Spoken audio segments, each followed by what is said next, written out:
जो कभी आकाश का राजा था अब इतिहास की किताबों का हिस्सा बनने जा रहा है। 6 दशकों तक भारत की इसने सेवा की, कई विजयों को दिलाने में इसका अहम योगदान रहा, लेकिन अब अंतिम विदाई के लिए तैयार है मिग-21। तो जी हां, आज की हमारी चर्चा के केंद्र में होगा मिग-21, क्योंकि इसकी विदाई सितंबर 2025 में 19 सितंबर 2025 को होने वाली है। तो नमस्कार, मेरा नाम है अमिताभ और दृष्टि आईएएस की आज की इस वीडियो में हम समझेंगे कि मिग-21 6 दशकों तक अगर भारत की सेवा करता रहा तो कौन सी वो वजहें थी कि इतने लंबे समय तक ये भारत के लिए महत्वपूर्ण रहा, और अब वो कौन सी वजह है जिसकी वजह से इसको रिटायर करने की जरूरत पड़ रही है। इसके ऐतिहासिक महत्व को देखने के साथ साथ वर्तमान में जो समस्याएं उत्पन्न हुई हैं उस पर भी नजर डालेंगे। तो चलिए वीडियो की शुरुआत करते हैं। मिग-21 बन जाएगा इतिहास इस शीर्षक के अंतर्गत। तो देखिए 19 सितंबर 2025 को फाइनली इसको एक फेयरवेल सेरेमनी के अंतर्गत, जैसा कि ये हमारे इंडियन एयरफोर्स की एक परिपाटी है, इस परिपाटी के तहत ही जो फेयरवेल सेरेमनी है उसी में इसके रिटायरमेंट की पूरी तरह से औपचारिकता पूरी हो जाएगी। 19 सितंबर 2025 को चंडीगढ़ एयरबेस में इसको रिटायर कर दिया जाएगा। अब इस खबर के आलोक में ही हम बात करेंगे। सबसे पहले मिग-21 पर चर्चा हमारी केंद्रित होगी। तो देखिए ये भारत के लिए महत्वपूर्ण क्यों है, इतने लंबे समय तक ये सेवाएं देता रहा, लगातार कई युद्धों में इसने महत्वपूर्ण भूमिका निभाई, इस सारे विषय पर हम बात करेंगे। तो मिग-21 की अगर बात करें तो इंडियन एयरफोर्स के द्वारा जो उड़ाए जाने वाले प्रमुख जहाज हैं उन जहाजों में मिग-21 सबसे अहम जहाजों के तौर पर माना जाता रहा है एक लंबे समय तक।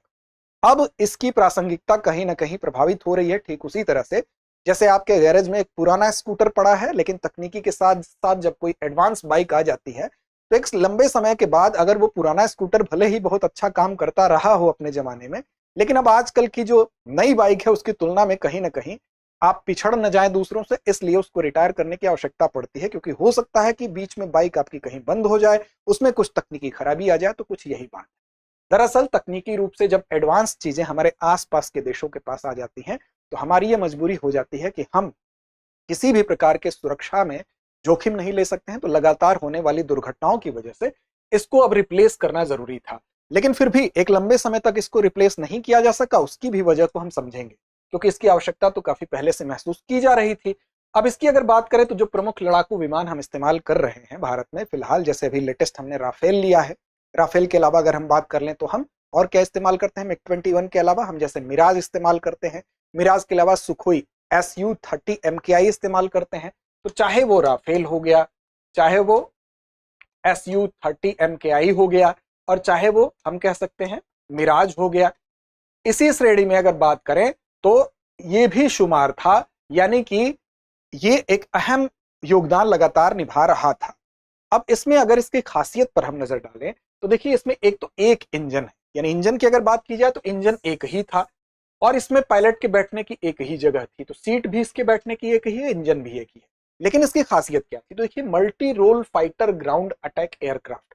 मल्टी रोल का मतलब ये कि कई तरह से ये भूमिका निभा सकता था, यानी कि एक तो अगर दुश्मन को हवा में नष्ट करना है तो ये हवा में ही नष्ट कर देगा। अगर दुश्मन को किसी भी तरह से उसके जो इलेक्ट्रिक उसकी जो गतिविधियां हैं, इलेक्ट्रॉनिक उसकी जो संचालन है उसको बाधित करना है तो उसको नष्ट कर देगा। इसके अलावा अगर हम बात करें, ये जमीन पर अगर टारगेट को नष्ट करना हो तो जमीन के टारगेट को भी ये नष्ट कर देगा। या अगर हमें टोही विमानों की तरह से इसका इस्तेमाल करना हो, टोही विमान का मतलब क्या होता है कि मतलब इससे हम जासूसी करवाना चाहते हैं, तो डिफरेंट डिफरेंट इसके रोल हैं। इस तरह से ये फाइटर जो प्लेन था ये ग्राउंड अटैक एयरक्राफ्ट के तौर पर भी इस्तेमाल होता था। तो ये विभिन्न योगदानों की वजह से महत्वपूर्ण था, मल्टी रोल निभाने के कारण ही महत्वपूर्ण था। साथ ही साथ 1963 में जब इसको शामिल किया गया भारत में तो उस समय इंटरसेप्टर के तौर पर शामिल किया गया। इंटरसेप्टर का मतलब अगर दुश्मन के जहाज आ रहे हैं तो उनको हवा में जाके रोकना, प्रारंभिक तौर पर इसका यही इस्तेमाल था। लेकिन बाद में इसको इसको विभिन्न तकनीकियों के माध्यम से इसको कई हमलों के लिए, ताकि भूमि पर भी अगर किसी दुश्मन के अड्डे को नष्ट करना है तो उसके लिए भी इसको एडवांस बना दिया गया। अब देखिए अगर बात करेंगे कि इसकी जरूरत कैसे महसूस हुई, तो 1962 में आपको पता है कि भारत और चीन के बीच में एक युद्ध हुआ। तो 1962 में जब भारत का चीन के साथ युद्ध हो रहा था तो उस युद्ध के बाद ये महसूस किया गया कि हमारे पास अगर ऐसे लड़ाकू विमान नहीं है, उसकी कमी हमको महसूस हुई। अगर वो होते तो परिणाम कुछ और हो सकता था। तो उसी के बाद भारत सचेत होता है और विमानों की जरूरत महसूस करता है। और इस जरूरत के मद्देनजर एक और बात है, क्योंकि इसी वक्त अमेरिका के द्वारा पाकिस्तान को दिया गया एक विमान जिसका नाम था F-104। अब जब पाकिस्तान को यह विमान अमेरिका देता है तो भारत को भी आवश्यकता महसूस हुई, क्योंकि संतुलन करना जरूरी था। तो स्ट्रेट फाइटर, इसका पूरा नाम था F-104 स्ट्रेट फाइटर।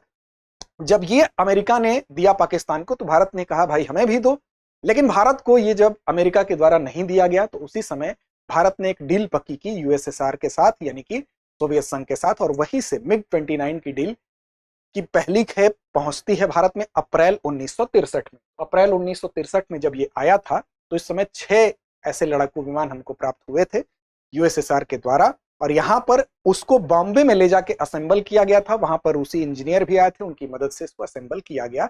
और तब से लेकर अगर अभी तक हम बात करेंगे तो शुरुआत में रूस से इसको जब आयात किया गया था, बाद में भारत में इस विमान को असेंबल किया जाने लगा।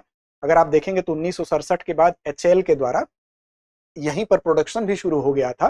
तो मिग जो 21 है उसको आया कब, तो 1963 में, और जब आया तो उसकी भूमिका मात्र इंटरसेप्टर की थी, लेकिन बाद में भारत ने इसमें अपनी तकनीकी की सहायता से इसको और एडवांस बनाने की लगातार कोशिश की और इसकी भूमिकाएं बढ़ती रही। तो शुरुआती अगर वेरिएंट की बात करेंगे तो टाइप 77 इसका सबसे पहला वेरिएंट था, और वो एकदम प्रारंभिक संस्करण था जो रूस से हम डायरेक्ट प्राप्त किए थे। फिर समय दर समय इसमें सुधार हुआ, टाइप 96 आया, उन्नत क्षमताएं इसमें बढ़ाई गई। फिर MiG-21 BIS आया, यानी कि इसको और बेहतर हथियार और रडार इसमें लगाए गए और इसको सुसज्जित किया गया। उसके बाद MiG-21 बाइसन जो अभी लेटेस्ट हम इस्तेमाल कर रहे थे, सबसे ज्यादा एडवांस MiG-21 की अगर बात करें तो उसमें सबसे ज्यादा एडवांस MiG-21 बाइसन ही था। अब हमने 700 से ज्यादा MiG-21 विमान खरीदे, और पूरे विश्व में अगर आप देखेंगे तो MiG-21 सबसे ज्यादा बनने वाला मैन्युफैक्चर, अगर कोई विमान सबसे ज्यादा हुआ है तो MiG-21 ही हुआ है, सबसे ज्यादा बनने वाला विमान है। अगर शुरुआती दौर की अगर बात करें तो MiG-21 जो बाइसन अभी जो लेटेस्ट वाला मामला है, जो इसका सबसे लेटेस्ट वर्जन है MiG-21 का, उसमें उन्नत मिसाइलें, रडार, बेहतर एवियोनिक्स, सारी चीजें सुसज्जित थी, और 2006 से अब तक भारतीय वायुसेना के पास ये मौजूद है। 100 से ज्यादा MiG-21 को हमने एडवांस बनाया, उसका रूप और उन्नत किया। किसमें बदला, तो MiG-21 को MiG-21 बाइसन में हमने उन्नत किया। अब इसने कई युद्धों में अपनी भूमिका भी निभाई। 1965 में भारत पाकिस्तान युद्ध में आप देख सकते हैं, 1971 में भारत बांग्लादेश जो मुक्ति संग्राम था उसमें तो इसका बहुत विशेष रोल था। इसमें हालांकि टाइप 77 संस्करण का इस्तेमाल किया गया था जब 1971 में भारत और बांग्लादेश को मुक्त कराने के लिए जो संघर्ष हुआ था उसमें। 1999 में जो करगिल युद्ध हुआ था, करगिल वार हुआ था, उसमें भी इसका इस्तेमाल किया गया था। इसके अलावा आपको याद होगा जो बालाकोट एयर स्ट्राइक हुई थी उसके बाद की घटना, जो अभिनंदन थे हमारे विंग कमांडर, उनके द्वारा भी जो पाकिस्तान का F-16 विमान जो है उसको नष्ट किया गया था, वो इसी MiG-21 के द्वारा नष्ट किया गया था। अब इसकी खासियत बहुत है, भले ही स्कूटर पुराना हो गया हो अगर हम सामान्य भाषा में कहें, लेकिन आज भी ये बड़ी बड़ी बाइकों के साथ स्पीड के मामले में कम नहीं है। इसकी स्पीड जब ये लॉन्च हुआ था उस टाइम के सबसे तीव्रतम विमानों में माना जाता था, और 2229 किलोमीटर प्रति घंटा इसकी स्पीड थी। और रेंज की बात करें तो रेंज 644 किलोमीटर था। बाद में भारत ने इसको जब एडवांस बनाया तो 1000 किलोमीटर तक इसकी रेंज को बढ़ा दिया था। तो इस तरह से इसमें भी इसका जो अपग्रेडेड वर्जन था भारत ने उसको बढ़ा दिया था।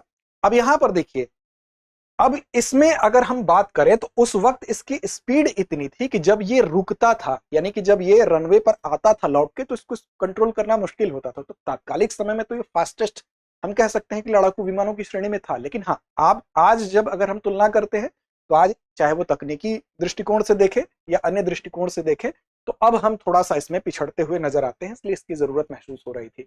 60 वर्षों में अब वो कौन सी जरूरत थी, कौन से कारण थे, उस पर नजर डालने की, क्यों इसको रिटायर करने के बारे में विचार किया जाने लगा। तो देखिए, अगर इसके रिटायरमेंट की दिशा में बात करेंगे तो 60 वर्षों में 500 से ज्यादा इसमें जो विमान है वो दुर्घटनाग्रस्त, यानी कि दुर्घटना होने की जो रेशियो को जब आप देख रहे हैं तो 60 वर्षों में 500 से ज्यादा विमान MiG-21 आपके दुर्घटनाग्रस्त हुए। 170 से ज्यादा पायलट का नुकसान हुआ, 170 से ज्यादा पायलट मर गए। 2010 से अब तक 20 से ज्यादा विमान दुर्घटनाग्रस्त हो चुके हैं। 2010 से ही अगर आप देखेंगे तो 20 से ज्यादा विमान दुर्घटनाग्रस्त हुए हैं, जिसमें कि 2023 में राजस्थान में MiG-21 गिरा, जिसमें 3 नागरिकों की भी मौत हो गई। 2022 में देखिए ट्रेनर विमान था एक, वो दुर्घटनाग्रस्त हुआ, इसमें भी 2 पायलट शहीद हुए। 2021 में 5 दुर्घटनाएं हुई, जिसमें कि 3 पायलट भी हताहत हुए। तो इस तरह से आप देखेंगे, चाहे वो मानवीय भूल हो, चाहे वो यहां पर कोई पक्षी टकरा गया हो, या हम कह सकते हैं कि कुछ परिस्थितियों में पायलटों को स्थान का भटकाव हो गया हो, या हम कह सकते हैं तकनीकी खराबी हो, ये विभिन्न वजहें रही। लेकिन कहीं ना कहीं इनकी जो संख्या है, जो आंकड़े हैं, वो बताते हैं कि दुर्घटनाओं की जो बारंबारता है वो बढ़ रही थी, जिसकी वजह से सुरक्षा का एक मुद्दा सामने आ रहा था। अब वर्तमान सेवानिवृत्ति की योजना की अगर बात करें तो अब केवल 3 मिग-21 बाइसन स्क्वाड्रन बचे हैं। स्क्वाड्रन का मतलब एक यूनिट होती है, एक यूनिट में 16 से 18 विमान होते हैं। अब उसमें 3 जो यूनिट है, हम कह सकते हैं कि 3 मिग-21 की जो स्क्वाड्रन है, यानी मिग-21 जिसमें 16 से 18 रहते हैं, तो उसमें 3 ही यूनिट हमारे पास बची है। अब सितंबर 2022 में अगर आप देखेंगे, श्रीनगर में स्थित 51 स्क्वाड्रन जो था उसको सेवानिवृत्त कर दिया गया था। अब सितंबर 2025 तक बाकी सभी जो मिग-21 के स्क्वाड्रन है, यानी कि जो यूनिट है जिसमें कि 16 से 18 विमान होते हैं, उसको भी सेवानिवृत्त करने की बात की जा रही है और ये फाइनली कर दिया जाएगा। अब सेवानिवृत्ति का कारण क्या है? सेवानिवृत्ति का कारण यह है तो सेफ्टी रीजन है, यानी कि लगातार जो विमान दुर्घटनाग्रस्त हो रहे हैं वो है। पुरानी तकनीकी अब बहुत पुरानी हो चुकी है, इसको हम कितना भी अपडेटेड कर लें, अब ये जो आधुनिक अत्याधुनिक विमान है, अगर राफेल से तुलना कर लें या अन्य विमानों के तुलनात्मक रूप से देखें तो ये थोड़ी सी तकनीकी पुरानी है। हालांकि विशेषज्ञ ये कहते हैं कि अभी इसको थोड़ा सा अगर मॉनिटर किया जाए तो उतनी खराब नहीं है, लेकिन फिर भी अगर आधुनिक तकनीकी की तुलना में देखेंगे तो पुरानी तकनीकी हो चुकी है। अब ऐसी दशा में हमारे पास तेजस मार्क 1A का विकल्प है। तो हमारे पास जब तेजस है तो तेजस इसको क्या कर सकता है?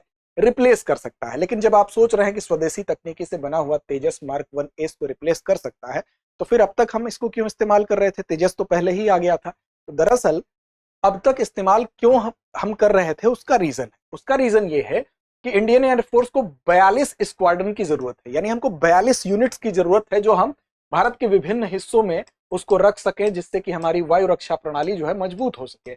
अब हम 42 हमारे पास स्क्वाड्रन यानी यूनिट्स की जरूरत है, लेकिन अभी की अगर हम बात करें तो हमारे पास केवल 30 ही स्क्वाड्रन है, यानी कि 30 ही यूनिट है। और उसमें अगर हम मिग-21 को पहले ही हटा देंगे, तो मिग-21 अगर पहले हट जाएगा तो जाहिर सी बात है कि हमारे लड़ने की जो एयर हमारा डिफेंस है वो कहीं ना कहीं कमजोर हो जाएगा। तो हमारे पास अभी उसको रिप्लेस करने के लिए जो जहाज चाहिए थे वो उतनी मात्रा में नहीं थे, चाहे वो राफेल हो, चाहे वो हम बात कर ले तेजस हो। तो राफेल और तेजस की जब तक वो खेप पूरी तरह से हमारे पास नहीं आ जाती, तब तक हम इसको रिप्लेस नहीं कर सकते थे। अब हमें लगता है कि हम उस खेप को रिप्लेस करने के लिए उस उतनी मात्रा में विमानों को तैयार कर लिए हैं, तो इसलिए मिग-21 को हमको रिप्लेस करने के लिए हम पूरी तरह से अपने आप को तैयार कर सके हैं। और इसके अलावा अभी हमें और ज्यादा जहाजों की जरूरत है, ताकि हम पूरी की पूरी जो 42 स्क्वाड्रन है, 42 यूनिट्स हैं, उसको मेंटेन कर सकें, जिससे कि हमारी वायु रक्षा प्रणाली पूरी तरह से सशक्त हो सके। तो ये वो कारण है जिसकी वजह से हम अभी तक इसको रिप्लेस नहीं कर पा रहे थे। इस वजह से ही हम कहें कि हमारे लिए काफी महत्वपूर्ण है। और अगर इसी घटना से, इसी मिग-21 से ही संबंधित एक घटना है, आपको बताएं, मिग-21 जो घटना है उस 2001 में विमान दुर्घटनाग्रस्त हुआ था। सूरतगढ़ में यह दुर्घटना हुई थी और उसमें जो फ्लाइट लेफ्टिनेंट थे जिनका नाम था अभिजीत गाडगिल, उनकी मृत्यु हो गई थी। और इसी घटना को लेकर एक फिल्म भी बनी थी बॉलीवुड में, रंग दे बसंती 2006 में। तो इसकी घटना पर उनकी माताजी के द्वारा इसकी तकनीकी खराबी को लेकर प्रश्न चिन्ह उठाया गया था। बाद में इसी मुद्दे पर बॉलीवुड की एक मशहूर फिल्म भी बनाई गई जिसका नाम अभी भी लिया गया है। तो कहने का तात्पर्य यह है कि तकनीकी खराबी बार बार होने की जो घटनाएं, दुर्घटनाएं थी, उसकी वजह से, और साथ साथ अभी उसका रिप्लेसमेंट नहीं था। अब लगता है कि भारतीय सेना, भारतीय वायुसेना इसके लिए तैयार है। इसको फिलहाल रिटायर करने की घोषणा कर दी गई है, लेकिन लगातार इसके इतिहासों को देखें तो कई युद्धों में इसने अहम भूमिका निभाई है।